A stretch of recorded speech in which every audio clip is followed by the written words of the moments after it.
मसमजवळील गणेशपूर, थोरवा, कागबन, सारोळा या मार्गावरील रस्त्याची दुर्व्यवस्था गंभीर झाली आहे।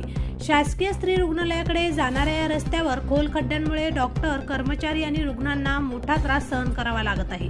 अनेक तक्रारी व बातम्या होऊनही प्रशासनाकडून दुर्लक्ष झाले आहे।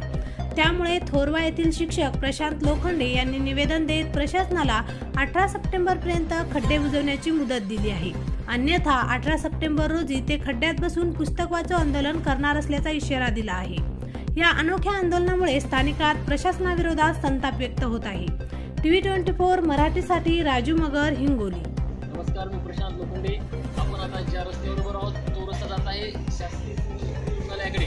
या रस्त्याची जी खड्डे आहे त्या खड्ड्यामध्ये जाता येताना प्रत्येकाला त्रास होतो। विशेषतः या ठिकाणाहून जात असताना महिलांना विशेष त्रास होतो। आपण याआधीही सांगितलं होतं, पण याकडे स्थानिक प्रशासनाने लक्ष दिलेलं नाही। त्यामुळे मी आज शहर पोलीस स्टेशन, तहसीलदार मॅडम, उपविभागीय अधिकारी, आमदार साहेब आणि उप अभियंता यांना मी निवेदनाद्वारे सांगितलेलं आहे की येत्या 18 तारखेपर्यंत जर हे खड्डे बुजले नाहीत तर मी याच खड्ड्यामध्ये बसून पुस्तक वाचो आंदोलन करणार आहे। कारण जर शासनाला ह्या जर समस्या लक्षात येत नसतील तर फार मोठी लाजिरवाणी गोष्ट आहे। या रस्त्याने इथे एक चांगलं भूतदिव्य असं मोठंसं शासकीय रुग्णालय आहे, पण या खड्ड्यांमुळे केवळ महिला येण्यास घाबरत आहेत आणि नकार देत आहेत।